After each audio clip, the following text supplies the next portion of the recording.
ธรรมจะรักษาผู้ประพฤติธรรมผู้ประพฤติปฏิบัติตัวเองตามสัจธรรมตามความเป็นจริงความจริงอันนั้นแหละสิเกิดกลายเป็นบุญจริตปกปักรักษาบุคคลผู้ประพฤติตามความเป็นจริงเองไม่ให้ตกไปสู่ที่ชั่วคำว่าที่ชั่วที่มีอันตรายที่มีภัยที่มีสงครามน้ำท่วมที่มีแผ่นดินถล่มฝ่าพาลมพายุที่มีโรคหลายที่อดอยากและแห้งแล้งนี่เอื่นว่าที่ชั่วซึ่งก็บ่มีผู้ใดปรารถนาแต่ว่าทำกรรมอันใดไว้ย่อมได้รับผลของกรรมนั้นๆสืบไปแต่หูผลว่าชาติหน้าจะเป็นเช่นไรดูการกระทำในชาตินี้อยากว่าล่ะชาตินี้รับผลกรรมใดชาติที่แล้วก็ทำผลกรรมนั้นแหละว่าพวกเข้านั่นนะต่อของเก่าทุกคนได้เป็นชาติมนุษย์มาโดยเสมอกันแล้วเสมอกันเบิดเอาทั่วโลกเลยความบุคคลทั่วโลกเลยสามารถเสมอกันเลยแบบนี้ต่างตรงอนุสัยหรือนิสัยอุปนิสัยที่สั่งสมเขามาคนเกิดมาแต่สิเว้าโดยพื้นฐานมันคนที่มีศีลห้านั่นแหละมันยังเกิดขึ้นมาเป็นคนใดโดยพื้นฐานมันซื่อแต่ว่าสิ่งที่แตกต่างคือว่าอุปนิสัยที่สั่งสมอุปนิสัยสันดานสั่งสมเขาไว้ตัวนี้ แต่ว่าถ้าไปคบเพื่อนที่เป็นกัลยาณมิตรก็ไหลไปสู่ความเป็นกัลยาณมิตรธรรมเรียกว่าล่ะถ้าคบคนพาลกับพ่อยพาลไปนำเด้คบคนเช่นไรย่อมซึมซาบเอาอุปนิสัยเช่นนั้นไปฉะนั้นเพื่อนว่ามนุษย์เป็นผู้ฝึกได้เข้าใจว่าล่ะเป็นผู้ฝึกได้แม้นสิบ่รู้จักหยังกระช่างเอาพวกนิโกเอธิโอเปียหุ่นมา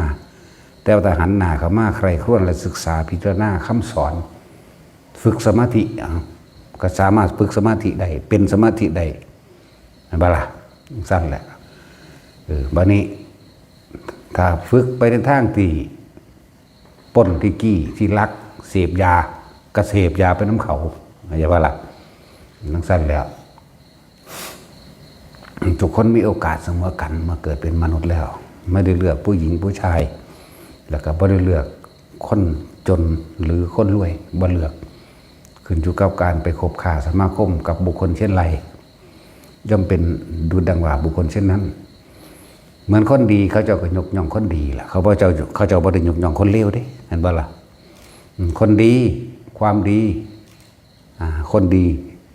ทำได้ง่ายความชั่วทำได้ยากส่วนคนชั่วจะทำดีทำได้ยากเพราะว่ามันสืบความเคยชินเนาะสั่นแหละ อย่างหมู่พระภิกษุสงฆ์องค์ใดที่เพิ่นนำธรรมะความจริงคำสั่งสอนของพระพุทธเจ้าแสดงแล้วตรงกับคำสอนพระพุทธเจ้าพุทธวจนะหรือปฏิบัติตรงจังสิเฮาก็ยกย่องเป็นธรรมดาเหมือนพระสัตว์ก็เฮาเคารพนับถือโดยพระธรรมโดยพระวินัยกับหลวงปู่น้อยนี่เป็นธรรมที่ละเอียดเป็นธรรมที่ลึกซึ้งเป็นความจริงที่เพิ่นผ่านกิเลสดำกฤษณามาได้ความหลงตัวนี้บ่ธรรมดาเด้เพิ่นผ่านได้บ่ล่ะแล้วเพิ่นก็นำสิ่งที่เพิ่นได้ประสบพบมาออกมาแสดงเพื่อให้คนได้รู้ความจริงมันนั่นแหละบัดนี้สิหาว่ายกย่องกันโดยความสนิทสนมบ่เลยบ่รู้จักกันเลยเห็นบ่ล่ะแต่ว่ารู้จักโดยพระธรรมธาตุธรรมธาตุโดยพระธรรมโดยความจริงย่อมเข้ากันกับความจริงเด้เห็นบ่ล่ะความจริงย่อมเข้าใจกับความจริงรับความจริงซึ่งกันและกันก็ต้องยกย่องสรรเสริญตัวบุคคลผู้ประพฤติดีบุคคลผู้ประพฤติชอบเขาก็ต้องยกย่องสรรเสริญบุคคลผู้เช่นนั้นที่ยกย่องเพราะโดยความเคารพอย่างเคารพพระธรรมเคารพพระวินัยนี่แหละเป็นธรรมธาตุเดียวกันเอิ้นว่าพระธรรมและพระวินัยเดียวกัน ไม่ได้เคารพหรือยกย่องเพื่อให้เกิดลาภสักการะแห่งตนเข้าใจบ่นี่นั่งสันแล้วสิเอาอีหยังสิมาเปรียบเทียบกันพระโมคคัลลากับภาษาลิบุตรเป็นเพื่อนกันมาตลอดเห็นปะเอาเศรษฐศาสตร์นี่ก็ได้บ่ฮัตศาสตร์อื่นนี่เขาเจ้าก็เกิดพร้อมกันเป็นเศรษฐีมานำกันเป็นเพื่อนกินเพื่อนเที่ยวเพื่อนเล่นมานำกันตอนสมัยบ่ท่านได้บวชเห็นปะเมื่อบวชแล้วพระโมคคัลลาบรรลุธรรม7 มื้อกับบรรลุภาษาลิบุตรบรรลุ15 มื้อเห็นปะล่ะครึ่งเดือนกับบรรลุ ที่นี่ไปทางใดเขาเจ้าก็ไปด้วยกันมั่งไม่ด้วยกันมั่งแต่ว่าเวลาเพิ่นยกย่องคุณธรรมซึ่งกันและกันยากบักอีหยังละยากถือกระบองมาตีหัวภาษาลิบุตรมื้อนั้นเป็นวันพระจันทร์เต็มดวงเพิ่นเข้าไปสู่การทำสมาธิของเพิ่นอยู่ลานกลางแก่งอยู่พระลานหินใหญ่ยักษ์2 ตนคุยกันมาเหาะมาคุยกันมาโอ้สมณะหัวโลนนี่มาขวางทางกูสิทดลองเบิ่งกูสิเอากระบองตีหัวมันลองเบิ่งกันหน้าส่วนหมู่ที่สักส่วน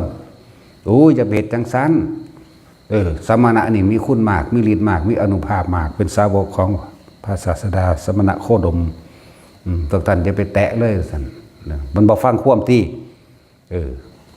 มันจะทดลองตามธรรมดากระบองนั้นฟาดสร้างตีลุบลงไปเป็นโยชน์หรือกระทั่งว่ากระบองนั้นตีภูเขาทำลายลงได้เพียงแค่ครั้งเดียวซ้ำทดลองเบิ่งมันบ่ฟังความกันเห็นป่ะปูวะเขาใส่เพิ่นตีแต่ของกับแผ่นดินแยกสูบเอาสู่นรกเลยวันนี้พระโมคคัลลาอยู่อีกภูเขาหนึ่งเพิ่นเด้มันอยู่คนละลูกกันเด้เพิ่นก็เห็นโดยที่ปัจจักขุญาณของเพิ่นเองแหละเพิ่นก็เกิดความเป็นห่วงกันโอ้ยตายแล้วรีบมาโดยฤทธิ์ของเพิ่นเองมาถามกันว่าอาวุโสท่านถูกกระบองตีหัวท่านมีความเจ็บปวดหรือท่านมีความทนใดยากหรือน้อยเพียงใดข้าพเจ้าจับเบิ้งหัวเจ้าของมีความรู้สึกเจ็บนิดหน่อยว่าสั่นภาษาลิบุตรย่องได้บ้างเนี่ยน่าอัศจรรย์จริงหนอนั่นน่าอัศจรรย์จริงหนอกระบองของยักษ์อันนั้นน่ะสามารถตีสร้างตายหรือลงกระบองหรือลุบลงไปได้ถึงเป็นโยชน์แต่ว่านี่ไม่อาจสามารถทำบุคคลผู้มีคุณทำบุคคลผู้มีปัญญาทำบุคคลผู้มีฤทธิ์ดังท่านสารีบุตรนี้ไม่ได้เลยหากจะเทียบปัญญาของข้าพเจ้าตลอดทั้งฤทธิ์ทั้งเดชทั้งคุณธรรมทั้งหลายแม้จะเอาเส้นผมมาผ่าถึง18ให้ได้เป็น18 แยงให้บ่แม่น18ได้16จะเอาเส้นผมมาผ่าเนี่ยเป็น16 เสี้ยวเรียกว่าปัญญาของข้าพเจ้าหรือฤทธิ์หรือเดชหรือคุณของข้าพเจ้าไม่ได้เสี้ยวหนึ่งไม่ได้เศษเสี้ยวหนึ่งของท่านภาษาลิบุตรเลยเอาเส้นผมหน่อยปันใดสันพาเป็น16 เสี้ยวเห็นปะแต่เอาแค่ออกมาเสี้ยวเดียวพระโมคคัลลาบ่อาจสามารถเทียบได้นี่เห็นบ่นี่เขาเจ้าคมคุณของตนเอาไว้แต่ว่ายกคุณของผู้อื่นออกให้มากที่สุด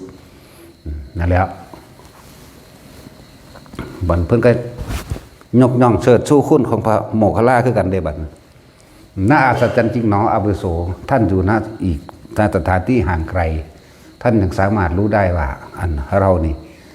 ถูกยักษ์นี่ตีด้วยตะบองอย่างนี้อย่างนี้ถ้าจะนับคุณนับฤทธิ์นับเดชนับคุณธรรมของข้าพเจ้าแม้แผ่นดินยังละในแผ่นปฏิพีเท่าตัวเนี่ยแม้จะแยกเม็ดแห่งเป็นดินมาออกเม็ดหนึ่งคุณธรรมของเราเองก็ไม่อาจเทียบเศษเสี้ยวหนึ่งของท่านโมคคัลลาเลยนะเห็นว่าล่ะเขาจะยกอ้างคุณซึ่งกันและกัน ซึ่งเป็นคุณธรรมเรียกว่าเอาความจริงออกมาแสดงแต่นั้นคุณวิเศษของตนควรข่มเอาไว้ที่สุดอย่าหยกอย่าอวดอย่าอ้างคุณวิเศษแห่งตนแต่ว่าถ้าบุคคลใดกระทำดีตามธรรมตามความเป็นจริงให้ยกคุณวิเศษของผู้นั้นออกอ้างให้มากที่สุดแล้วก็อย่านำความเลวของผู้อื่นออกมาเพื่อสิประจานเข้าใจป่ะล่ะความเลวของบุคคลผู้อื่นถึงจะจริงและเรารู้ได้มากก็อย่านำออกมาอ้างเข้าใจไหมนี่แต่ให้เอาเฉพาะความดีของบุคคลผู้อื่นออกมาแจกมาแสดงคนดีก็ต้องยกย่องสรรเสริญคนดีเช่นกันธาตุย่อมเข้ากันด้วยธาตุธรรมธาตุหรือความดีนั่นแหละ ก็ย่อมเข้ากันโดยธาตุส่วนก็เหมือนน้ำมันกับน้ำมันบ่ได้เข้ากันเด้ดูผิวเผินแล้วเหมือนดังน้ำดุจดังเดียวกันแม่นบ่ซั่นแต่ว่าแล้วมันบ่ได้เข้ากันเด้น้ำมันกับน้ำเนาะนั่นแล้วน้ำมันก็เข้ากันกับน้ำมันน้ำก็เข้ากันกับน้ำมาแหละแม่นบ่ซั่นอย่างว่านั่นแหละปลาไหลเอียนหรือใส่เดือนเนาะมันสิไปบินได้คือนกได้จังไดก็จังซั่นแล้ว นั่นแหละความต่ำชั่วซาเร็วซ้ำคุณธรรมความดีสมควรที่ยกย่องเมื่อภิกษุองค์ใดปฏิบัติถูกต้องปฏิบัติตามความเป็นจริงและรู้ตามความจริงแล้วนำความจริงออกมาแสดงตามความเป็นจริงนั่นแหละก็เขาก็สมควรยกย่องเขาก็ยกย่องตัวเห็นบ่ล่ะคือเขาเคารพหลวงปู่น้อยนั่นแหละหลวงปู่น้อยห้วยลิ้นนี่แหละเคารพมากๆก็ว่าล่ะบ่มีผู้ใดแสดงธรรมแบบอาจหาญมีผู้ใดแสดงธรรมแบบแก้วกล้าบ่ได้สนภัยนั่นคือธรรมเด้บ่ได้ไปบอกกระทบกระแทกไผเด้นั่นคือความจริงที่เพิ่นไปพบมาเพี้ยนมาเผชิญมาส่วนชูเขาไปวางให้เพิ่นนั่นมันบ่ได้ปฏิบัติโคตรแม่มันยังได้บักฮานั่นมาสี่พ่อสี่แม่เบิ่งแล้วบังเฟซมันสิว่าก็หลุดพ้นมึงหลุดพ้นจากสวรรค์นิพพานมึงบ่จักบ่มึงจะไปหาแต่ต้องอย่าเล่นกับไฟจากบ่ล่ะไฟชัดๆเด้ถ้าเรื่องนี้ไฟเด้ห่อหุ่มเพิ่นอยู่สู้ไปแตะสู้กับห่อนสู้เองได้สิบอกให้นั่นแหละยิ่งมีใจที่บริสุทธิ์อยู่ในหันสแมบัดอย่าขับรถชนภูเขามันหลายบักอยู่ดอกอันว่าโอ้ยมึงสิปฏิบัติแม่มึงยังลูกเขาอีห่านี่ลูกเขาอีสันดานปึกข้อแพงบ่สอนบ่เนาะบวชเขามาสู่ธรรมวินัยเดียวกันแล้วก็ฝึกเอาของไผของมันตัวเนาะเอาบ่ได้ขัดขานจักนิดนึงนะเพิ่นเว้าเปรี้ยงว่าบ่ได้ขัดขานเลยเฮาก็สามารถรู้ได้แบบนั้นแน่เฮาก็เป็นประจักษ์พยานตัวจากบ่นี่เป็นประจักษ์พยานให้เพิ่นสมควรที่สิยกย่องสรรเสริญบุคคลผู้ควรข่มก็ต้องข่มตัวบุคคลผู้ควรยกย่องสรรเสริญพึงยกขึ้นมาเถิดความดีไหมอันเขาไปสิทธิ์แต่ม่นไปบอกเลขอยู่นั่นสู้คือบอกไปว่ากันเดี๋ยวนี้สู้ธาตุเดียวกันนั่นบอกนั่นว่าล่ะสู้ถ้ำซ้ำเหมือนกันคือบอกไปว่าแล้วก็อีหาแต่กูด่าเด้โคตรพ่อโคตรแม่มึงนี่โคตรปู่โคตรยามึงผอมโคตรตากับยายมึงนั่มโอ้ยสันดานปึกหมาสีแม่มึงเนาะมึงหาซึมซาบออกจากแนวเร็วมึงก็รุดแน่นอนแล้วมึงไปหาแตะไฟหรอมึงอยากบ้าล่ะแล้วซ้ำเพิ่นมีชีวิตอยู่ไปหาขอเขามาเพิ่นได้ไปใช่ว่าล่ะบักได้อีได้กระสร้างอีแม่มึงต้องตื่มต้องเสริมเพราะเฮานี่เป็นประเภทนี้ถ้าได้เนี่ยกูถนัดนั่นสั่นแหละอันผู้เพิ่นผ้าปฏิบัติดีผู้เพิ่นผ้าปฏิบัติให้เขาถึงของจริงกันบ่พากันแสวงหาว่าเพิ่นเว้าบ่ม่วนว่าซั่นโอ้ยธรรมะบ่มีปลอบใจไผดอกมันบ่ซั่นบ่แม่นเรื่องกิเลสโอ้ยมักบ่ม่วนๆเนาะคุณโยมจังซี่ไปโลดดอกเอานะจุดเทียนยัง9 ดอกนะธูปเท่านั้นดอกเท่านี้ดอกนะเอาสวดพร้อมกันนะโชคเงินทองไหลมาเทมาคิดตัวจังสั่นเห็นบ่ล่ะกูได้ตัวไผเด้เนาะเปี้ยงบ่เด้ศรัทธากับศรัทธาบ่ศรัทธากับสร้างเด้เฮาบ่ได้บวชมาเพื่อให้ไผศรัทธาเห็นบ่ล่ะบ่ได้ล้มล้างลัทธิใดบ่ได้ศรัทธากับไผบ่ได้เพื่อลาภสักการะบ่ได้เพื่อสิ่งใดสิ่งหนึ่งบ่ได้แลกใดทั้งสิ้นนะเฮาอยู่ผู้เดียวของเฮาเฮ็ดของเฮาหมายถึงตอนเฮาศึกษาเฮาฝึกของเฮาเองไผมาฮู้มาเห็นนำเฮาโดยดิเนาะบัดนี้คนเห็นคือกันมันบ่ได้ขัดกันเด้คือพญาอินทรีบินอยู่ทั้งฟ้าเห็นขี้ฟ้าคือกันมันบ่ได้ขัดกันเด้มาล่ะเอียนมันจังได๋สิไปเห็นอันท้องฟ้าได้จังได๋เนาะมึงรู้จักเอียนบ่ได้ดูเขาอีห่านั่นมึงรู้จักเอียนบ่คนพ่อคนแม่มึงบ่เคยออมปลาไหลบ่นั่นแหละอยู่ในดินพุ่นเด้มันสิเข้ากันได้จังได๋เนาะ อ้อมปลาไหลใส่อินทรีย์มันอ้อมบ่เป็นเด้อเนาะ จังซั่นแล้วบ่เป็นบ่เข้ากันนั่นแหละบุคคลที่คนยกขึ้นมาเพื่อเปิดเผยแผ่คุณธรรมความดีถ้าบ่ได้ยกแต่เพิ่นผู้เดียวได้บาดหลวงพ่ออินทวายวัดปานาคำน้อยนี่เฮาก็ยกผู้เพิ่นปฏิบัติดีปฏิบัติชอบแม่นบ่ซั่นหลวงพ่อสุชาติอภิชาโตหลวงพ่อครูอาจารย์หลวงพ่อปาโมทมื้อนี้แม่นบ่ซั่นหลวงตาสินทรัพย์มื้อนี้เฮาก็ยกเบิดครูบาชายครูบาทุยแม่ซี่เจิ้นชมพู่มื้อนี้เฮาก็งัดขึ้นมาเบิดเขาจังเว้าความจริงเขาบ่ได้เว้าโกหกหลอกลวงจังซั่นแหละหลวงพ่อบุญมาคัมภีรธรรมโมมื้อนี้เฮาก็บอกมาหลวงพ่อคันชิตหลวงพ่อเยือนมื้อนี้เห็นบ่มันก็ยกขึ้นมาตัวบุคคลผู้ควรยกก็ต้องยกคนที่ควรข่มเฮาก็ข่มบ่ข่มซื่อๆได้ถือปากพร้อมดาวพ่อโคตรแม่ของพ่อโคตรปู่ย่าตายายมันนำเนาะบ่สุดจักสอนลูก คือว่าล่ะว่าคนที่เลวบ่ได้เลวที่ชาติตระกูลดอกเลวด้วยตัวสันดานมันเองนะสันดานหมาเนาะก็จังซั่นเลยหมามีหน้าที่เฮาเด้มันบ่จักได้ว่าอะไรดีอะไรชั่วเนาะเวลาหลวงปู่น้อยด่าบอกว่าอันนี้หลวงพ่อมนบด่าบางทีโลดเด้อ ด่าโลดโคตรพ่อโคตรแม่มึงโคตรปู่โคตรย่าโคตรตาโคตรยายมึงหมาใส่แม่มึงอันนี้หลวงพ่อมนบด่าบางทีเด้อ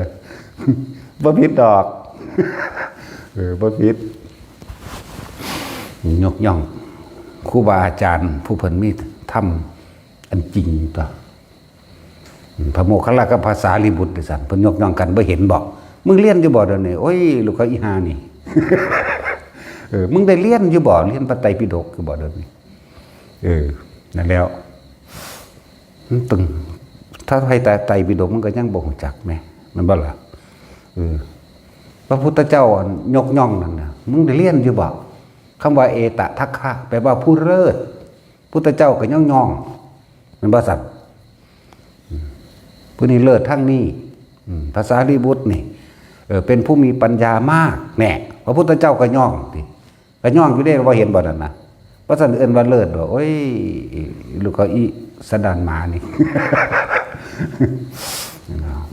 เพิ่นเลิศทั้งนั้นทั้งนั้นแหละเพิ่นยกย่องให้ความดีความเด่นพระโมคคัลลาเป็นผู้เลิศทางใช้ฤทธิ์เพื่อให้เกิดประโยชน์ไม่ใช่แบบนี้บ่แม่นใช้ฤทธิ์เพื่อให้เกิดลาภสักการะหรือล้มลัทธิใดลัทธิหนึ่งเด้บ่ได้แม่นแบบนั้นพระองค์ห้ามบ่ให้ใช้ฤทธิ์แต่ว่าเวลาน่ะเพิ่นคือบอก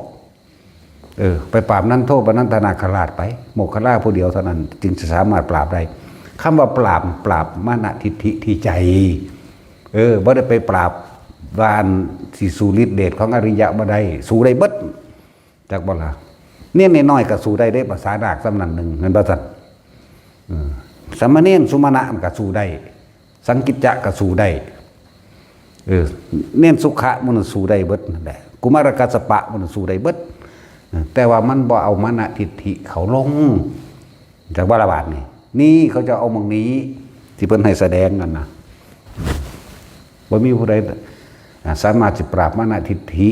ของพญานี้ได้มีแต่โมคคัลลาเท่านั้นเนี่ยเพิ่นก็ให้ไปเมื่อซ้ำที่ขามันมุนๆเลยมันสิไปยากอย่างภาษาสำนันเนาะแต่ว่าเขาบ่ได้ขาเขาขามานะทิฏฐิอันเป็นมิจฉาจากบ่นึงอย่างตัว พระสงฆ์องค์ใดเพิ่นปฏิบัติดีปฏิบัติชอบเฮาก็ยกองค์นั้นขึ้นมาตัวเพราะซั่นที่ว่าสังฆังสรณังคัจฉามิถือเอาผู้นี้เป็นสรณะนี่ก็เป็นหนึ่งในพระรัตนตรัยอยู่แล้วก็ยกขึ้นมาตัวเนาะเฮาบ่ไปย่องจักเทื่อได้อันใบหวยใบเบอร์ทำนายไทยทักนั่นนี่มันบ่ล่ะถ้ามันเก่งมันก็บอก100 ปีล่วงหน้าไว้ก็ได้ตัวถ้ามันมีตาทิพหูทิพรู้อนาคตะสังสยานแท้แม่นบ่ล่ะซั่นตัวบอกเบิดประเทศพร้อมแต่มันปลุกเสกรุ่นรวยบ่เลิกรุ่นรวยพันล้านรุ่นเหนือดวงเหนือเดิงเหนือหามไปคอหาแมงบ่เนี่ยกูคือเห็นมันตายอยู่ เนาะมันคือเถ่าอยู่ซั่น เนี่ยแต่ว่าก็จังบ่ได้ย่านอันใดบ่เป็นความจริงเฮาสิย่านอีหยังถ้าความจริงแล้วเฮาย่านกลัวบ่กล้าเล่นกับไฟจักว่าล่ะความจริงเด้เป็นสิ่งบ่ตายเด้สัจจังเวอมตะวาจาจักว่าความจริงเป็นสิ่งมาตายโดยเฉพาะธรรมเขาเจ้าออกมาจากความจริงของเขาเจ้าทั้งสั้นแล้ว ส่วนผู้บ่รู้จักอันใดจริงบ่ได้จริงนั่นน่ะบุคคลผู้กล่าวตู่ผู้อื่นย่อมลงสู่นรกเข้าใจบ่ล่ะทั้งสั้นแล้ว มาภูตวาทีนิเรียงอุปติคืออุบัติขึ้นย่อมไปเกิดในนรกนั่นน่ะโยวาปิกตวานกโรติอุโพปเตอุโพปิเตเปจัสมาภวันตินะหินะธรรมาปรัตถะบุคคลผู้กล่าวตู่ผู้อื่นถ้อยถ้าคำไม่จริงแล้วไม่ได้สำนึกในตัวเองจากบอกไม่สำนึกในตัวเองจังกล่าวคำชั่วคำหยาบเข้าไปอีกเป็นผู้มีธรรมอันต่ำช้าเขาย่อมทนทุกข์ทรมานแม้ในโลกนี้และโลกหน้าเป็นทั้งสั้นตัวนะหินะธรรมาปรัตถะนะสอนบาลีความได้บาทผมว่าได้เรียนดอกเด้อบาอะไรทั้งสั้นแหละพวกมหาหังเบิงดูเจ้าคุณแปลเป็นเวลาเจ้าคุณเนาะเดี๋ยวได้เจ้าคุณอีกเจ้าคุณหลายเจ้าคุณได้เบิ่งอยู่นี่เนาะนั่นแหละตัวเองกล่าวทำที่ไม่ใช่กล่าวสิ่งที่ไม่เป็นความจริงว่าเป็นความจริงกล่าวอาธรรมว่าเป็นธรรมแต่ว่าถ้าสำนึกในตัวเองได้แล้วก็น้อมจิตมาเปลี่ยนความคิดใหม่เสียเข้าใจว่าล่ะก็เปลี่ยนความคิดใหม่ยอมรับตัวเองก็ปล่อยมันออกตัวบาดนี้ฝึกหัดปฏิบัติตนเองตัวจากถ้าอยากเห็นจากหูจากเป็นคือเพิ่นเนาะคือเฮาแนะนำอยู่นี่แหละเอาผู้ใดเฮ็ดอธิษฐานอยากหูภพภูมิเจ้าของชาติที่แล้วเกิดมาจากไสก็มาเฮ็ดเอาตัวมาเฮ็ดเอามาเฮ็ดเบิ่งเฮ็ดเป็นแล้วเจ้าของก็รู้ในตัวเองแหละเสือบ่เสือก็สร้างตัวเจ้าของเป็นผู้เฮ็ดเองเนาะเหมือนกันต่อมากะลองเอาหินออกเอาปากกาเอาหอดขวดน้ำเอาหอดขอนไม้มันก็ได้ด้วยเอาแมงต้นย่างมันก็ยังออกเลยมันต้องสิมีผ่าห่มว่าเราต้นย่างสั้นแล้วเฮ็ดออกแล้วเสือบ่เสือกะสร้างตัวเจ้าของเฮ็ดเองไหมเนาะเสือบ่เสือกะสร้างเลยนั่นแล้วเฮ็ดคือพระมื้อนี่คือก้อนหินหรือทดลองอธิษฐานกับร่างจิตอธิษฐานใส่สมาบัติแห่งตนมื้อนี้ไปปกป้องผู้อื่นมันได้เบิดนั่นแหละจากบ่ล่ะเพียงแต่เฮาบ่มักบอกนั่นจังซี่ว่าแต่มีฤทธิ์มีเดชซื่อๆดอกแต่ยกตัวอย่างในครั้งพุทธกาลกับพระโมคคัลลาป้องกันชีวิตให้เศรษฐีนั้นได้ป้องกันทรัพย์สมบัติให้เศรษฐีนั้นได้แต่ว่าเราไม่อาจสามารถป้องกันศรัทธาของท่านได้ท่านต้องรักษาด้วยตัวเองเข้าใจบ่นี่พระพุทธเจ้าสิไปโปรดเอาหญิงยากจนแต่ว่าเฮ็ดจังใดได้บาดนี้ไปรับของเศรษฐีไว้แล้วแต่ว่าคนผู้นี้ตายแน่ในเวลาที่พระพุทธเจ้าสิไปเพิ่นก็เลยให้พระโมคคัลลาไปต่อรองอยากบ่ไปต่อรองสงเคราะห์คนจนซะนะคนผู้นี้รวยอยู่แล้วนั่นแหละทางเศรษฐีก็บ่ยอมพระโมคคัลลาก็เลยต้องต่อรองว่าถ้าท่านเป็นผู้มีธรรมถ้าท่านเป็นผู้มีเมตตาในตนเองขอให้เห็นใจหญิงยากจนคนนั้นเถิดเขาก็มีชีวิตหนึ่งรักตัวเองเหมือนกันกับท่านใช่ป่ะล่ะพอหญิงคนนี้จะต้องตายภายในเวลานี้แต่เขาจะรอดได้ตลอดทั้งได้บรรลุซึ่งมรรคผลเขาจะได้บรรลุโสดาบันในเวลานี้ถึงจะตายหรือไม่ตายก็ช่างเถอะแต่ว่าเศรษฐีก็ต่อรองขึ้นมากันหากข้าพเจ้าจะตายล่ะข้าพเจ้าก็พลาดโอกาสที่จะได้ทำทานหรือได้พบพระศาสดาเราจะเป็นผู้รับรองให้พวกนะว่าล่ะพระโมคคัลลาเอาตัวเองประกันเลยเราจะรับรองชีวิตของท่านแล้วถ้าเกิดไฟไหม้สมบัติของข้าพเจ้าไม่มีสมบัติเราจะรับรองสมบัติท่านด้วยเราจะรับรองธาตุท่านด้วยเราจะรับรองทั้งสมบัติที่มีวิญญาณและมีวิญญาณไม่มีวิญญาณให้กับท่านด้วยจะยอมนั่นแหละยอมพุทธเจ้าจึงข ของคนยากจนเราบ่มีหยังสิท่านมีเขาทับพี่เดียวหนึ่งเนี่ยพุทธเจ้าก็แสดงความเกิดเป็นทุกข์ทุกข์เพราะความหิวนะเพิ่นก็เอาปัจจุบันที่เป็นนั่นเด้มาสอนเพิ่นเอาปัจจุบันนี่ดีเด้คนนี่เป็นคนแก่ยากจนหาของป่าหานั่นหานี่มาพ่อได้แลกเขาเพิ่นก็เอาเรื่องจริงๆของชีวิตผู้นั้นได้มาเว้าความเกิดเป็นทุกข์ทุกข์เพราะหิวทุกข์เพราะร้อนทุกข์เพราะหนาวทุกข์ไม่มีที่จะอยู่เธอต้องลำบากเธอต้องกระวนกระวายใจทั้งสั้นแล้วเธอดิ้นรนแสวงหาเพื่อแค่ยังประทังความหิวเพื่อไม่ให้เกิดแสบท้องเพื่อป้องกันความร้อนความหนาวมันก็เทศไปเห็นว่าความเกิดเป็นทุกข์ความเจ็บไข้ได้ป่วยไม่สบายเป็นทุกข์ก็ถามว่าเธอเคยเจ็บไข้ไม่สบายไหมเคยพระเจ้าค่ะนะฟังไปกับบรรลุโสดาบันมันก็รับเขามันก็สันให้เบิ่งเลยเด้นั่งในที่สมควรอันหนึ่งเราสันให้เบิ่งทั้งนั้นกับวือขึ้นเลยปีติปราบปื้มน้ำตาไหลขนาดนั้นเด้ดูน้ำว่ากอยลอยขึ้นบุระวือขึ้นเลยบ่ขาดคิดว่าในใจของคนทุกคนผู้นั้นอาหารนี่ของเราเป็นของหยาบเป็นของต่ำช้าเป็นของคนจนเขาคิดไว้ว่าพระพุทธเจ้าเคยเสวยอาหารเฉพาะที่ดีที่ประณีตของคนจนคนต่ำสายยังเฮาแถมจำเป็นทุกตะขอทานอีกต่างหากเวลาบ่มีก็ไปขอทานเวลามีก็ไปแลกก็จะว่าล่ะบ่คิดว่าสิเพิ่นสิกรุณาถึงขนาดนี้เกิดไปติน้ำตาไหลร้อยขึ้นกายร้อยขึ้นพร้อมเหมือนเด้บ่ธรรมดาเด้นั่นแหละมันก็เลยคมปิติไว้ได้ก็เลยพิจารณาอริยสัจนั่นเองไหวในตำราว่าบรรลุโสดาบันนะว่าโสดาบันแล้วเลยไปหัวปุ่นสั้นแล้ว นั่นแหละจังว่าผู้ใดกระทำดีตามความเป็นจริงเขาก็ต้องเอาบุคคลผู้ปฏิบัติจริงปฏิบัติดีแล้วเอาความจริงออกมาแสดงมันเป็นอย่างสิบ่ฮู้เดี๋ยวนี้เนาะซ้ำสิรู้อันบักฮามันสิรู้แม่มึงยังรู้เขาอีหานั่นเนาะ สั้นแล้วอันแหละแต่ที่คนจริงเขาสิแตะต้องบอกเขากระยานก็ดอเขาบอกกล้าไปบ่ายด้วยไฟเห็นว่าสั่งอันนั้นมึงบ่ได้หูจักว่าไฟบ่ไฟมึงกำไปเลยเพราะว่าอย่างตามึงบอดเห็นว่าสั่งตาบอดพวกนี้เดือจักอะไรเป็นประโยชน์ได้เป็นโทษเพราะจักว่าไผสินำมหาชนคนทั้งหลายออกจากทุกข์ได้คือนำเอาความจริงมาแนะนำกันเป็นแนวเป็นทางให้ผู้คนผู้นั้นตัวสายมันก็ตรงไปเลยเหมือนกับว่าประคองคนบ่ให้ออกนอกทางมรรคก็มีองค์8นั่นแหละสัมมาทิฏฐิมีความเห็นถูกต้องตามความเป็นจริงแล้วเข้าใจลึกซึ้งในความจริงของชีวิตตัวเองแล้วเขาก็เดินไปตามสายทั้ง8ตัวสั้นแล้ว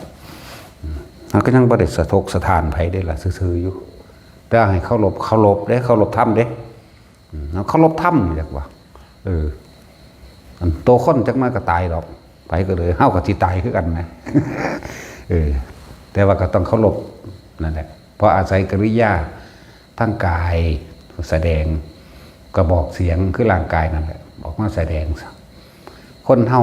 ภูมิจิตภูมิธรรมหมายถึงความรู้ที่ฝังเอาไว้ในจิตมีประการเช่นใดก็จะแสดงสิ่งนั้นออกมาเด้เห็นบ่ล่ะสั่นตัวเฮามีหยังเฮาก็ยังบอกไปโหลดเปล่งปางเอาโหลดอยากด่าก็ด่าแมงโหลดเด้กูก็มีแนวด่าน่ะกูจังแสดงแนวด่าออกมาเนาะมีแนวดีกูก็แสดงแนวดีน่ะแต่ว่าดีนี่อยู่ที่ผู้ฟังตัดสินใจเฮ็ดเอาเด้ดีเฮาก็บ่ว่าบ่ดีเฮาก็บ่ว่าขึ้นอยู่กับผู้ปฏิบัติ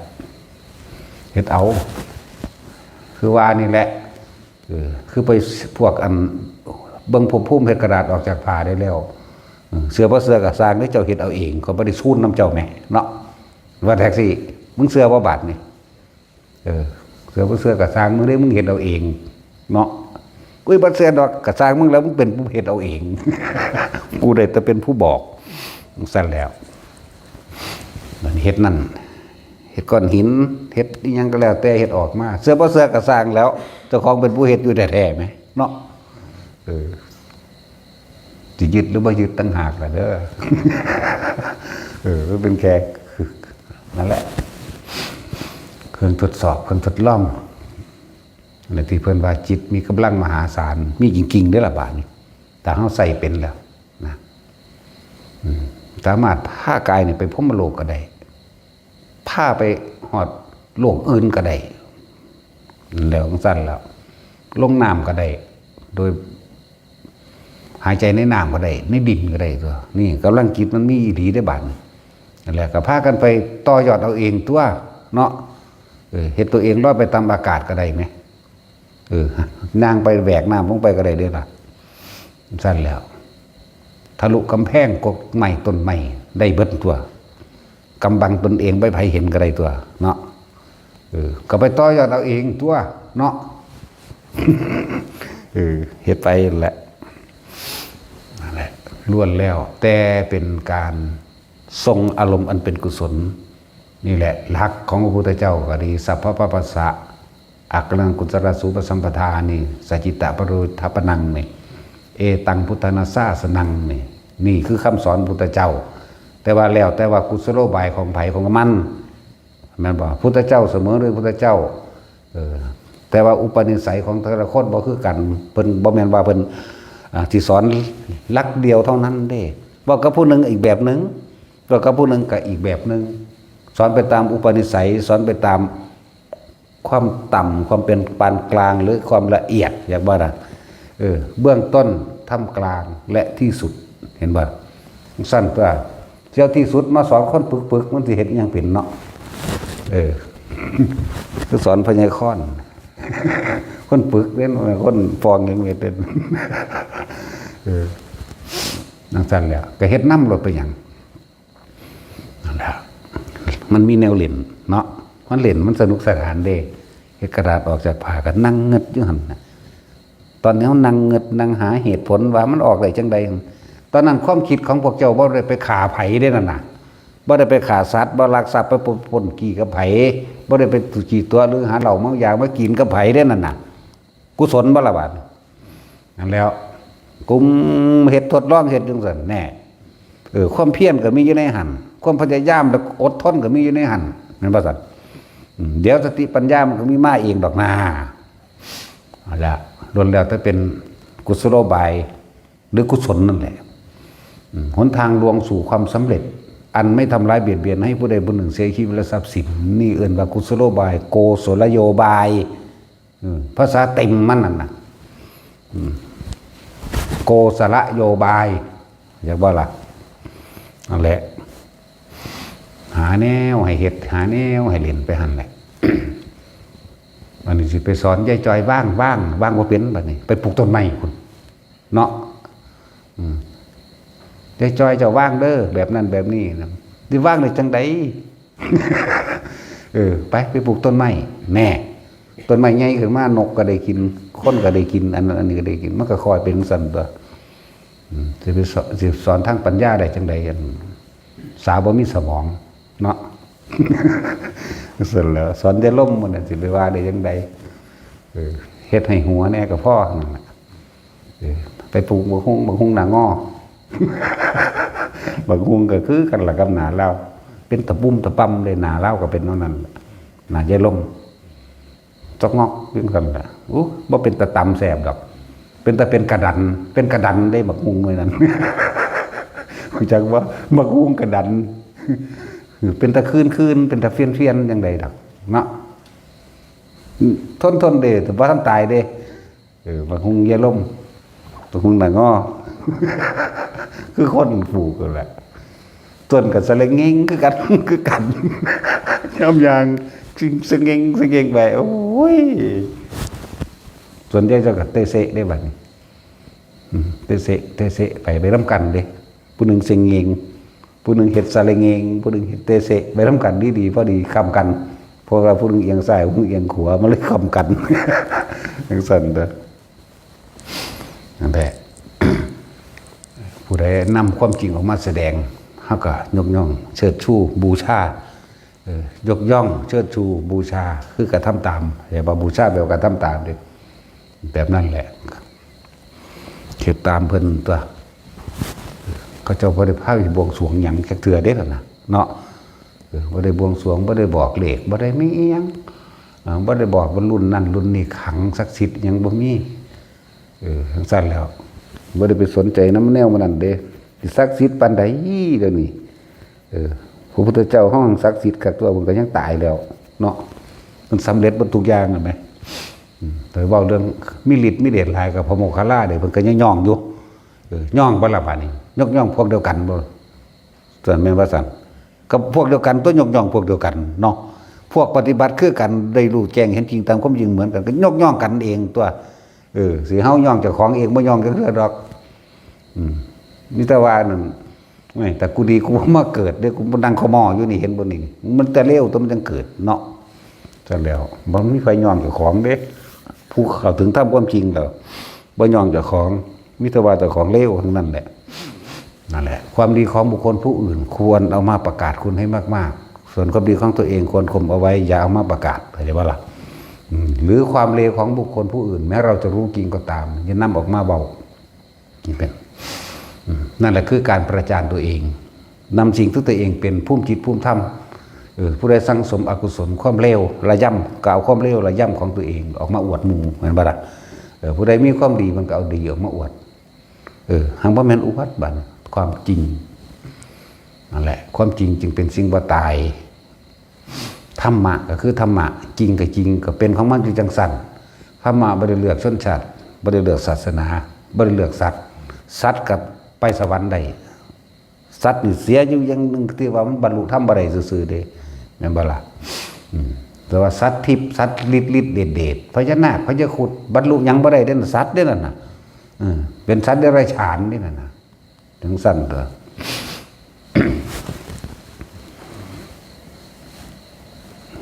เขาก็ทำบุญไปสวรรค์ได้เกิดเป็นมนุษย์ได้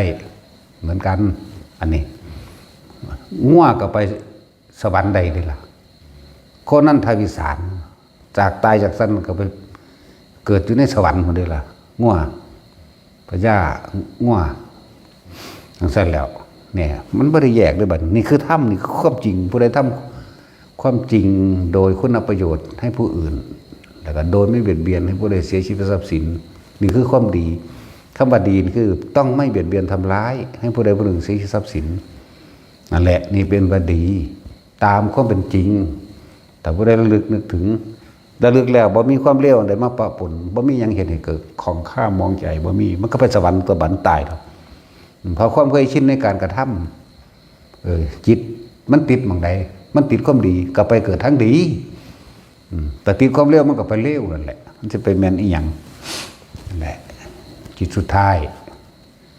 ผู้ใดเฮ็ดอันใดสั่งสมสิ่งใดไว้มันก็ชินกับสิ่งนั้นแหละนั่นแหละจังว่าภูมิจิตภูมิธรรมผู้ใดมีอันใดก็เอานั้นออกมาแสดงเด้ท่านก็ยกย่องเชิดชูบูชาผู้เป็นคนจริงธรรมจริงอริยะก็เอาออกมาตัวเพราะย่องจักเทื่อได้ลานพวกไปหาสักไล่มิตรดาเนาะ มันก็คนละธาตุกันเนาะมันคนละธรรมธาตุสูมันอธรรมธาตุมันคนละเรื่องกันเด้เบิดไปย่องเด้รุ่นนั้นรุ่นนี้รุ่นใดก็สร้างแม่มันขายเฮ็ดหยังมันก็บ่เฮ็ดเอาเนาะรุ่นรวยพันล้านสิคนพ่อคนแม่มึงว่ามันสิไปได้มันต้องทั้งใดเดี๋ยวนี้เนาะรวยเบิ่นเลิศใส่ไปใส่ซื้อให้พระพุทธเจ้าเป็นหลวงพ่อหยังแน่ล่ะหลวงพ่อรวยแน่หลวงพ่อ โอ้ย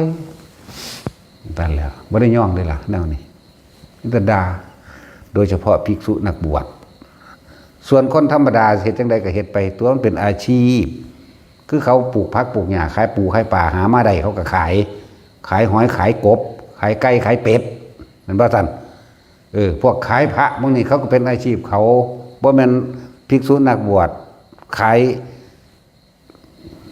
รูปอันเป็นพ่อแม่ของเจ้าของนั่นบ่ซั่นก็คือว่าแล้วมันบ่แม่นพ่อแม่เขาก็เลยเฮ็ดขายนั่นบ่ซั่นพระธรรมและวินัยนี่เป็นศาสดาแทนเราตถาคตก็นั่นแหละพ่อแม่เฮาแม้นสิเป็นรูปเหมือนพระปฏิมากรพระพุทธรูปหรือรูปพระสงฆ์เขาก็ไม่ได้ขายแม่นบ่ล่ะก็คนละอันตัวนั่นแล้วจะไปขายได้ยังไงผู้เรียกว่าบูชานี่เคารพนับถือยินดีกระทำตามด้วยความเคารพ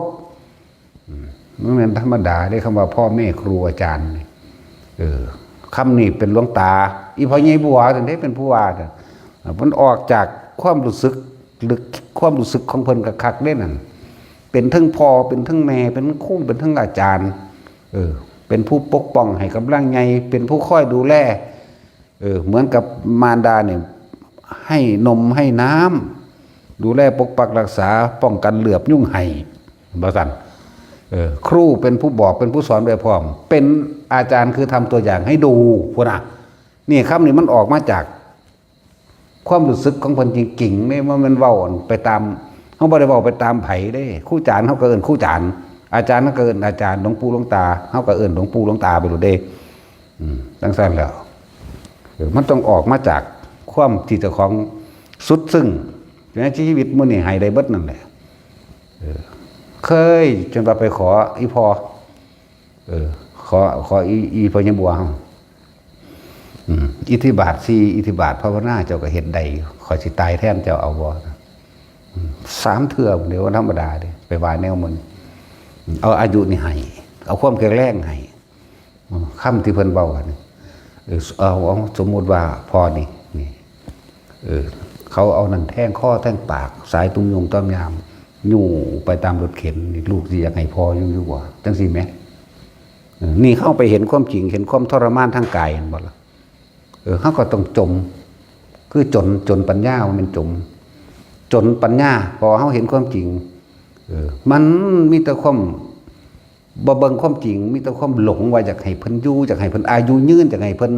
นั่นมันบ่เป็นไปตามนั้นเฮาฝืนธรรมชาติเข้าใจบ่ล่ะนั่นแล้วจริงๆเฮ็ดได้อยู่ได้ล่ะก็เพิ่นสิเอาไปหยัง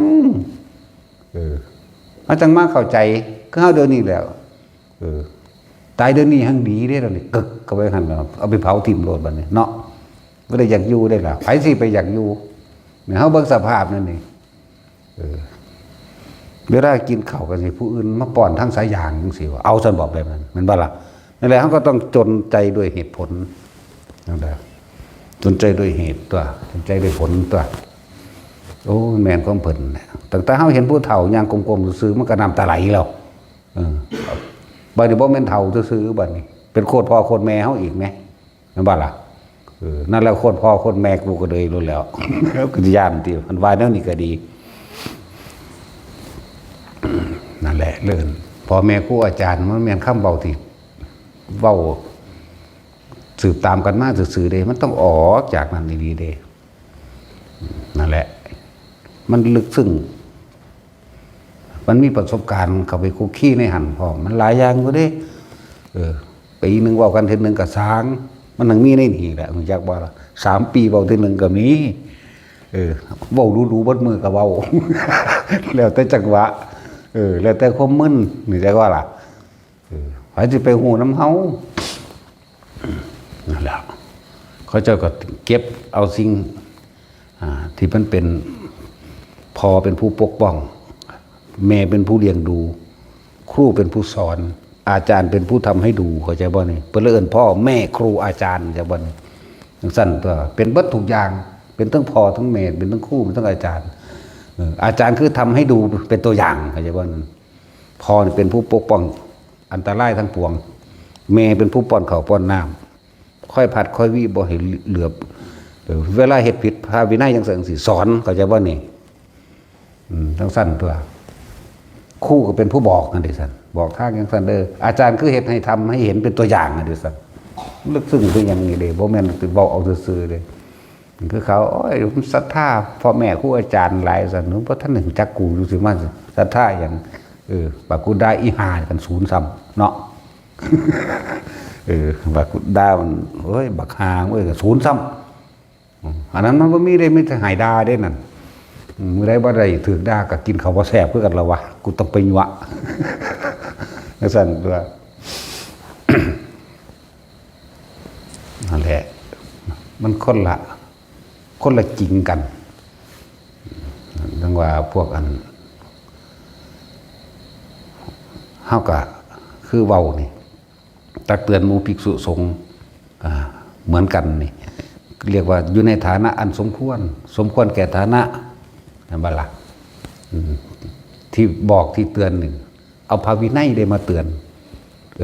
แล้วก็เอาพระธรรมมาเตือนได้บัดนี้ธรรมคือความจริงเข้าใจว่าล่ะพระวินัยคือดุจดังมารดาเป็นผู้เลี้ยงผู้เป็นผู้ประคองเฮาให้นำให้เขาค่อยปัดผัดวี่กันยุ่งกันฝนกันแดดยังไงได้อย่าบ่ธรรมก็คือความจริงวินัยคือดุจดังมารดาพระธรรมคือความจริงได้เป็นดุจดังบิดาเลยพระวินัยเป็นดุจดังมารดาคอยประคับประคองลูกให้แข็งแกร่งอย่างบ่ล่ะนั่นแหละยกย่องกับยกย่องผู้เขาเจ้าเขาสู่พระธรรมคือความจริงพระวินัยคือสิ่งที่เป็นรักษามาได้รักษามรรคผลรักษาหลายๆอย่างให้ทุกคนเดินตามตัวอย่างว่าอันพวกอันคล้ายนั่นคล้ายนี่ดีๆผมไปเห็นมิตรเหลืองตาเล่ามิตรผิดกันเอาไปมากจนว่าคารวะเนี่ยไปปกครองสงฆ์สงฆ์ยังห้าห้องสงฆ์ขอตัวเองเด้เขาไม่ได้สนใจว่าสิเหตุน้ำเด้ไม่เห็นน้ำมึงดอกเลยแล้วกูเห็นน้ำพระพุทธเจ้าแล้วก็จบเด้นั่งสั้นละอย่าหาว่ามันยกย่องกันเองวะนี่พระพุทธเจ้าเพิ่นก็ยังยกย่องลูกศิษย์เพิ่นเป็นบ่ล่ะจะหาคนมีปัญญาละเอียดลึกซึ้งดุจดังว่าสารีบุตรไม่มีเธอจงไปคบสารีบุตรเถิดแม่นบ่สั่นจะหาเป็นผู้แกล้วกล้าดุจดังไฟเหมือนพระโมคคัลลานั้นไม่มีเห็นบ่ล่ะจะหาคนบรรยายธรรมได้ละเอียดลึกซึ้งดุจดังว่ากุมารสักกปะบุตรของเรานั้นไม่มีหังสันตัวมึงอ่านบ่นั่นลูกเขาอีหานี่หังสันตัวมันมีอยู่ว่ามึงบ่ได้ศึกษาดิเอตตะคะอชิติมหาสวก80นั่นเลิศแต่ละอันแต่ละทางหังสันเด้เบิ่งเพิ่นยกย่องพระมหากัสสปะบัดนี้เสมอด้วยคุณแห่งเราคุณป้าตุนว่าธรรมดาเด้เป็นยกย่องพระกัสสปะผู้ทรงทุดงคคุณ13 ข้อแม้แต่เราตถาคตก็ทำไม่ได้เยี่ยงดุจกัสสปะมันบ่แม่นเรื่องธรรมดาเด้มันบ่ล่ะยกย่องบ่สั่นโอ้ยเดี๋ยวก็ได้อีกแล้วก็อีหานี่ให้แล้วพระพุทธเจ้าเพิ่นยังทอมตนลงไปแม่นบ่ล่ะแม้แต่เราตถาคตก็ยังทำไม่ได้ดุจดังกัสสปะนี่แหละไปหาอ่านมึงเนี่ยไปอย่างนั่นแหละเห็นว่าจะหาจะไปหาเหล่นกับไฟนะเงินไฟธรรมดาเด่นที่ว่าเปรียบเทียบอย่างคือใกล้คนเฒ่าเฝ้านรกเนาะเฒ่านี่แก้ศีลแก้ธรรมเด้บ่แม่นเฒ่าหัวงอกคือพวกนี้เด้นี่นั่งสักลากนั่งเงางานอยู่ใกล้คนเฒ่าเฝ้าสวรรค์เด้อย่างว่าซั่นนั่งซั่นแหละใกล้คนเฒ่าเฝ้านรกใกล้คนเฒ่าเฝ้าสวรรค์คือกันเด้อมันธรรมดาเด้จะไปหาขับรถส้นภูเขามึงส้นก็ไปมึงสิมีจะคั่นเด้อนี่เนาะหมุนเบิดจะไปหาจับไฟแม่นบ่รู้มันก็ฮ้อนด้วยไฟนี่คือความจริงนี่คือธรรมเนาะแต่ง่วนบ่หูจักว่าไฟมันก็ยังโดดโยงออกมาโลดเพราะว่ามันเหยียบไฟนั่นล่ะนั่นแหละความจริงสัตว์เดรัจฉานก็ไปสวรรค์ได้สัตว์เดรัจฉานก็เป็นเกิดเป็นพรหมได้แม่นบ่ล่ะสั่นตัวแต่ว่าบรรลุธรรมบ่ได้ซื่อบรรลุเข้าสู่อริยสัจบ่ได้ซื่อได้ล่ะเพราะว่ากรรมนึงมันบีบไปซื่อเห็นบ่ล่ะส่วนคนทั้งบัดนี่ในโลกนี่แม้นบรรลุหนังสือสักตัวก็ช่างสามารถบรรลุมรรคผลได้ถ้าทำความลึกซึ้งในใจเข้าถึงความจริงได้บรรลุได้เบิดแต่กี่คนไปเรียนหนังสือมาแต่ไสเด้อนี่บ่ได้มีได้ปริญญาตรีโทเอกบ่ได้มีเด้ล่ะนะบ่ซั่นนั่นซั่นแหละเขาเจ้าคือบรรลุได้ซั่น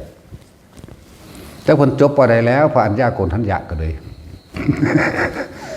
สมัยตะกี้มีอยู่ป.1 ป.2 เนาะสั่นตัวภาษาลีบุตรพระโมคคัลลาจังซี่เพิ่นไปจบปริญญาใดมาล่ะแม่นบ่ซั่นโอ้ยปริญญาแปลว่าหยังล่ะรู้จักสัมบุบุเนาะปริญญายันติเมภิกขเวอิเมสุจตุสุอริยสัจเจสุนี่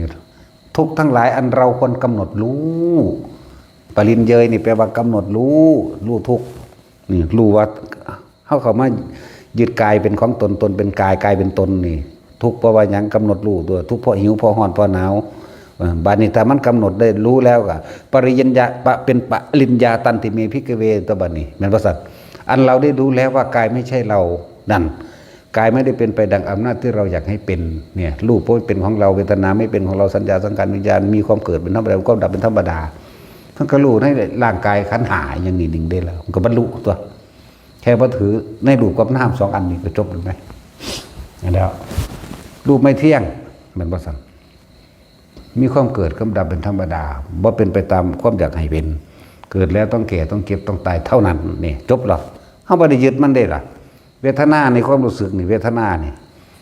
บัดเวทนากายกับหูสัญญากายกับหูสังขารกายกับหูวิญญาณกายกับรูแน่ก็รูปบ่เที่ยงเลยร่วมอยู่ในหันรูปเวทนาสัญญาสังขารวิญญาณอันเป็นวัตถุธาตุทั้งสี่นี่แน่บัดนี้ก็มาร่วมมาตัวใจเวทนาสัญญาสังขารวิญญาณร่วมแล้วนี่ใจนี่ร่วมในความรู้สึกของเฮานี่เนี่ยมันยังบ่ได้เที่ยงเลยล่ะความรู้สึกต่างๆพอใจมั่งไม่พอใจมั่งแม่นบ่ล่ะนี่ก็เกิดแล้วก็ดับซื่อสัญญาคือความจำได้มั่งบ่ได้มั่งแน่ก็แค่นี้นึงเองล่ะก็บ่เที่ยงบ่จิรักอย่างยืดอีกนี่เกิดไม่ดับมั่งจำได้มั่งบ่ได้มั่งนะสังขารความคิดนึกปรุงแต่งสารพัดมันก็ยังบ่คิดแท้อยู่เดียวนะคิดเรื่องนี้แหละก็เรื่องนี้ก็เกิดดับนึงมั้ยวิญญาณรับรู้ให้ความรู้สึกว่าพอใจมั่งบ่พอใจร่วมแล้วหรือเอิ้นน้ำหรือเอิ้นรูปกับน้ำหรือเอิ้นว่ากายกับใจเนี่ยเพราะเป็นของเฮาจักอย่างเดี๋ยวกำหนดรู้ถ้าว่าท่านได้เข้าใจแจ้งใจผู้เขาจะดับได้เลยดีโลดได้เลยกับมีแต่ว่าถ้าดับบ่ได้เลยนี่ดับความยึดมั่นถือมั่นบ่ได้เลยเพิ่นก็มีหนทางให้พวกเฮาปฏิบัติเด้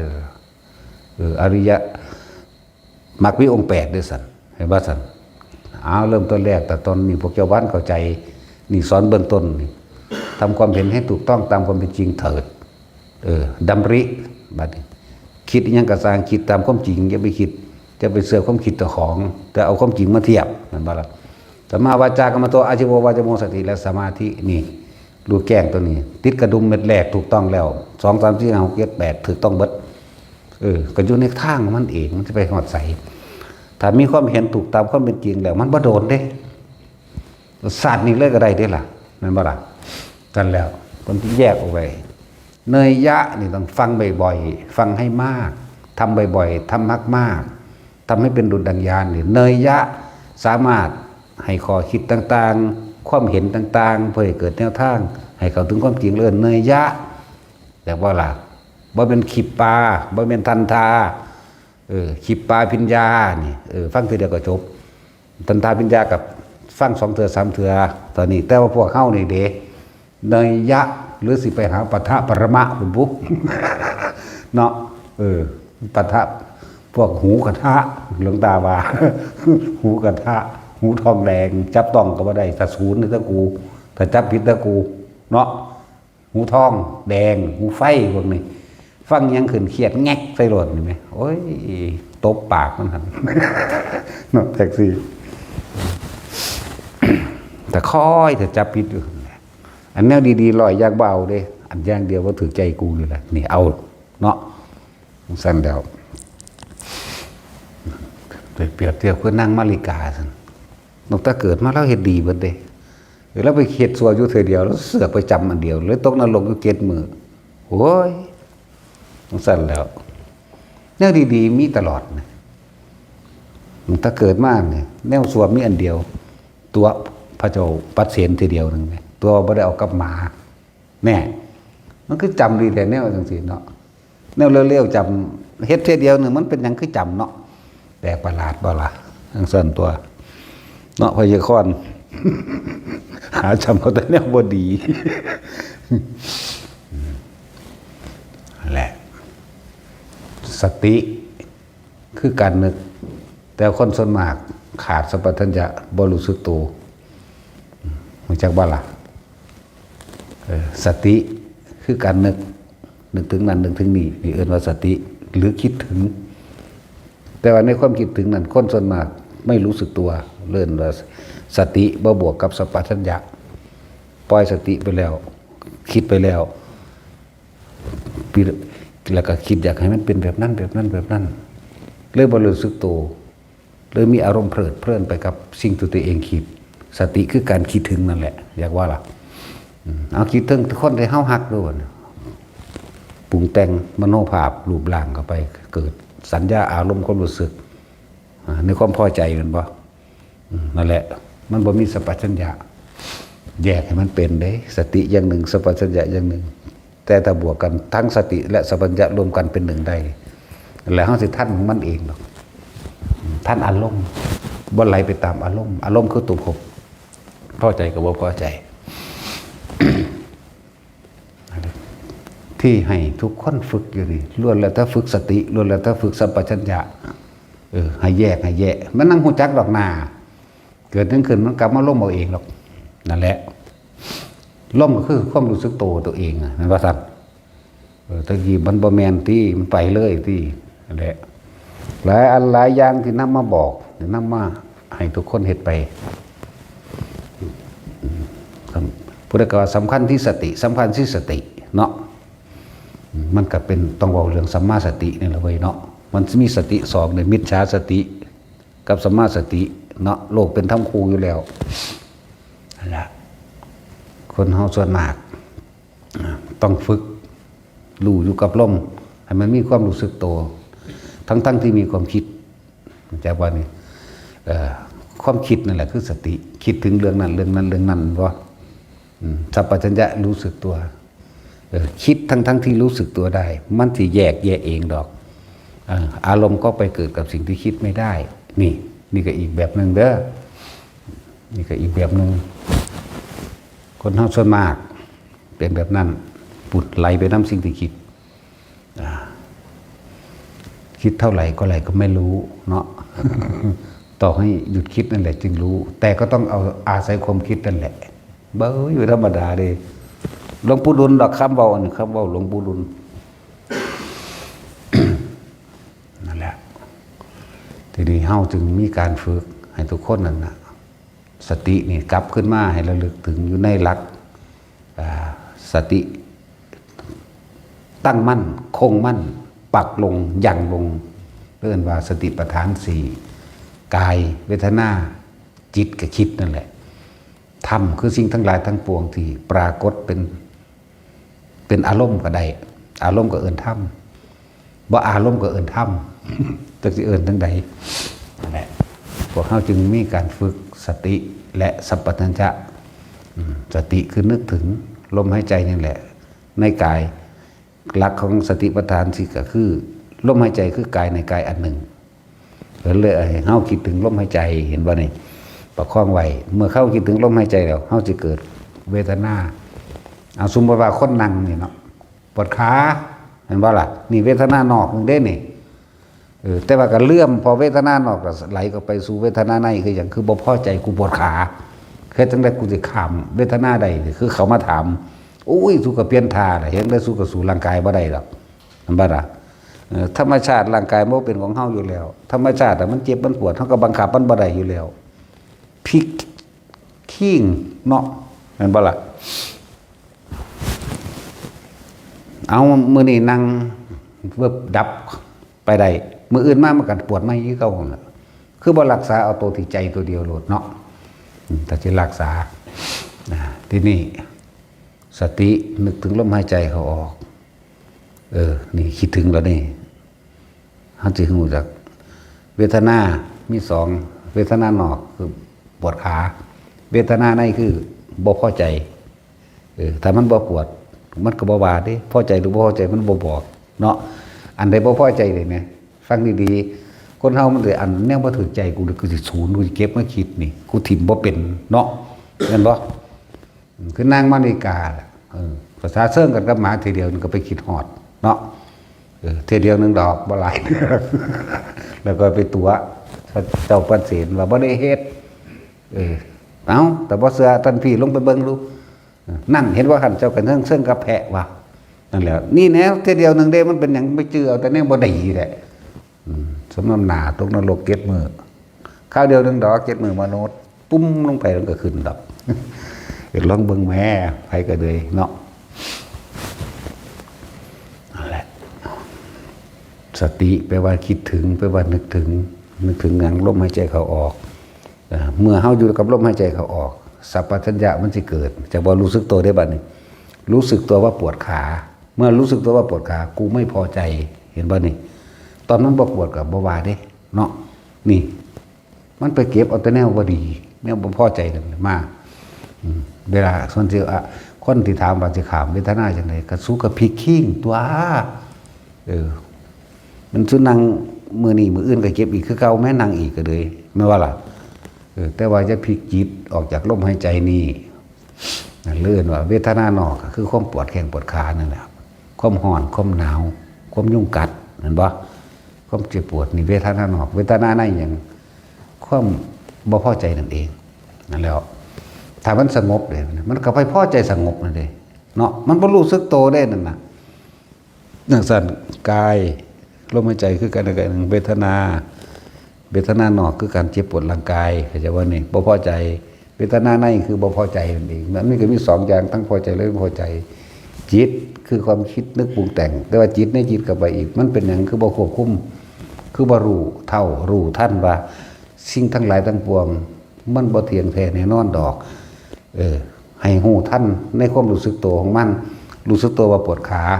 เข้าใจว่านี่พลิกขิงเปลี่ยนท่าหรือนั่งอยู่แล้วจะเปลี่ยนท่านั่งไม่ก็ได้แต่ว่าอย่าออกจากลมหายใจนี่สัพพัญญะจากว่านี่รู้สึกตัวอยู่นี่เพราะมันเอาความรู้สึกไปอยู่กับปวดขาแล้วไม่พอใจแต่ว่านี่รู้สึกตัวแบบกลางๆเดินมาสัพพัญญะสติคือคิดถึงสัพพัญญะคือรู้สึกตัวมันจะต้อง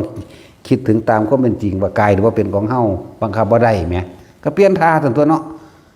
หลังจากนั่งอยู่นี่รู้แต่ว่าต้องไปคิดกับมันลุกขึ้นไปย่างก็ได้ล่ะนักปฏิบัติไหมเนาะเปลี่ยนอริยบทยืนเดินนั่งนอนเพราะว่าการทำสมาธินี่มันเป็นการนั่งอย่างเดียวยืนเดินนั่งนอนนั่งท่าได้ก็นั่งไปเถอะนั่งเอาหัวเอาก้นขึ้นนั่งทั้งฝ่าก็นั่งเนาะเอาหัวตั้งดินไว้เอากันนั่งอากาศก็นั่งเอาก้นขึ้นเด้อว่าให้เข้าใจว่ากระแทกกระทันน้ำมันแหละโง่หลายก็เลยว่าเสียดสีน้ำปึกหลายย่างไปกับยุคกับลมหายใจนี้ต่อมาเวทนาในเวทนามันก็เกิดอีกอย่างหนึ่งก็คืออาการอุเบกขาเวทนานั่นเองนั่นแหละเป็นตัวสัพพัญญะเป็นตัวรู้สึกตัวที่เขาฝึกให้ทรงฌานเจริญฌานหรือจับจุดอารมณ์นั่นแหละเวทนาในเวทนาคนเขาบอกหูจักว่าได้จะเป็นเรื่องอุเบกขานี่มันเป็นยังไงความรู้สึกของอุเบกขาคนบ่หูเลย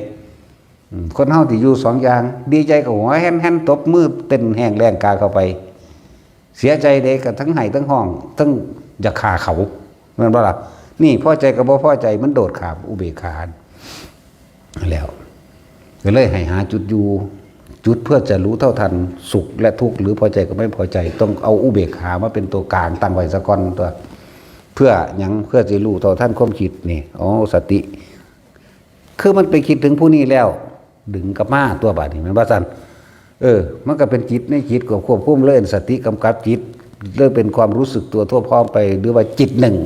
ตั้งอยู่ในอารมณ์ที่เป็นหนึ่งอันเป็นอุเบกขาด้วยนั่นแหละคำว่าธรรมคืออย่างโอ้ยกับพ่อใจกับบ่พ่อใจนั่นแหละธรรมในธรรมก็เลยเรียกว่าล่ะธรรมนอกก็อย่างอารมณ์มันเกิดจากการเห็นบุคคลอีนี่งามเลยมันพ่อใจหรอกอีนี่บ่งามเลยบักอันนี้อีอันนั้นสัตว์นั่นสัตว์นี่เรื่องเล่าต่างๆกันบ่ซั่นนั่นแล้วนั่นแหละธรรมเลยทั้งหลายว่าธรรมทั้งเบิดเฮ็ดจังได๋เฮาสิละทั้งเบิดใดก็ต้องอยู่ในระหว่างอุเบกขาให้มันเป็นแล้วเฮาสิเห็นดอกกายเวทนาจิตธรรมคือสิ่งทั้งหลายทั้งปวงนั่นแหละคือธรรมบ่ว่าสิเป็นภายนอกก็อาศัยของภายนอกแล้วมากระทบมันจึงเป็นของภายในธรรมนอกหรือธรรมในธรรมในคือพอใจกับบ่พอใจเขาเปิดเพลงมาหูยินมาเพลงบ่ม่วนเฮ้ยจะเปิดแมวยังแบบนั่นเห็นบ่ล่ะนี่ธรรมนอกกับสู่ธรรมในบ่นี่ความพอใจและบ่พอใจนั่นน่ะถ้าเปิดเพลงจังซี่นะแม่สุดท้ายนั้นคือฟังบ่รู้เรื่องบ่จักภาษาแต่ม่วนเด้เนาะมักแน่ นี่ก็บ่ทันอีกนั่นบ่ล่ะนั่นแหละแต่นั้นแต่เขาอยู่ในความรู้สึกตัวอันเป็นกลางได้มวลหรือบ่มวลมันก็รู้อยู่ความรู้สึกมันบ่ออกไปสัพพัญญะจากบ่รู้สึกตัวนี่อุเบกขานี่มันก็สิรู้ว่าเพลงนี่เขาแต่งดีมวลเนาะก็คือมวลเด้แต่ว่าบ่ไปอินรู้จักว่าอินเนอร์บ่เข้าไปลึกเข้าไปนี่เกิดความรู้สึกเพลิดยังไปน้ำมันเด้บ่มวลก็รู้คือกันรู้จักว่าล่ะนี่แล้วมวลก็รู้บ่มวลก็รู้ได้บัดนี้เพราะมันเรารู้เท่าทันสังขารคือความคิดปรุงแต่งต่างๆอันเป็นสัญชาตญาณเป็นสัญญาหรือสัญชาตญาณนี่สัญชาตญาณนี่เป็นสัญญาหนูตะกอนมันเคยมักแบบนี้มันเคยหลงมาแบบนี้มันบ่มักแบบนี้มันเคยหลงแบบบ่มักแบบนี้เลยเป็นสัญชาตญาณหรือสัญชาตญาณภาษาไทยว่านั่นเลยเป็นธรรมดาของมันแต่เฮาท่านก็สังขารุปเปกขายานเห็นสิ่งทั้งหลายทั้งปวงก็ปรุงแต่งนึกคิดของมันแล้วมันก็ถิ่มอารมณ์มันก็เกิดบ่ได้มันก็เลยเข้าไปบ่มีฮอดความรู้สึกแม้กระทั่งว่าเป็นอุเบกขาก็ยังบ่มีเด้จักว่าว่างนั่นเฮ็ดดูเอาแล้วเฮ็ดดูเอาทำให้บ่อยทำให้มากแล้วก็จับต้นส้นปลายมันได้ดอกได้ยังหลายหน้าคนนี่ภาษาเกิดมาหากินซ้ำตายซื่อๆดอกคิดมากยังก็รอดเนาะรวยก็มึงรวยไปตายนั่นแหละแต่ความรวยของคนมันยังบ่แน่นอนรวยแล้วกลับจนก็มีจนแล้วกลับรวยก็มีมันว่าล่ะจะเอายังใดแต่ว่าสิ่งที่เที่ยงแท้แน่นอนคือความตายเนาะอันนี้แน่นอนเลยบ่เป็นอื่นนั่นแล้วแต่ถ้าตายอย่างเดียวต้องเป็นเช่นนั้นไม่เป็นอย่างอื่นมันเป็นของมันแบบนั้นนะแหละความแน่นอนที่สุดก็คือความบ่แน่นอนแหละแต่สิ่งที่แน่นอนที่สุดก็ตายแน่ละ แน่แต่ว่าสิตายจังไดก็บ่แน่เนาะงงบ่แท็กซี่มึงเฮ้ยแต่งงจังซี่ก็ถ้าปัญญาค่อนล่ะเรางง นั่นแหละโลกนี้บ่จริงลังยังยืนดอกจะไปจริงจังยังก็มันหลายเนาะเฮ็ดเล่นๆไปแล้วปฏิบัติธรรมก็เลย เฮ็ดเล่นแต่เป็นอีหลีเด้เนาะคือสอนพวกแก้วเฮ็ดนั่นเฮ็ดนี่เล่นนี่แต่ของเล่นเด้นั่นโอ้ยมันหลายอย่างของเล่นอันหมู่นี่บ่แม่นแค่กระดาษจากผ้าหินออกจากผ้าขวดน้ำจากผ้าขอนไม้บักใหญ่ก็ออกได้เอาไปมาตัวเองก็ยังออกจากผ้าได้ออกจากผ้าออกจากห้องทะลุกำแพงได้ทะลุต้นไม้ได้เพิ่นน่ะแต่การทำให้มันสั่นมื้อนี้เอาไปมาลอยได้ไปโดยอากาศ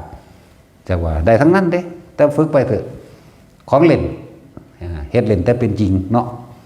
จริงก็บ่ให้ถือเอาบ่จริงก็บ่ถือเอาเด้เนาะซึ่งวางจังได๋สิเว้าวางจังได๋เนาะนั่นแหละผู้ใดวางได้ผู้นั้นก็วางแต่ผู้ใดเข้ามาว่างนั่นบ่ว่าง ผู้ใดสำคัญว่าวางนั่นบ่ว่างเข้าใจบอกว่าความว่างมันต้องบ่มีเด้แต่มันยังมีอยู่มันบ่ว่างเนาะซั่นแล้วเอาสบายทาน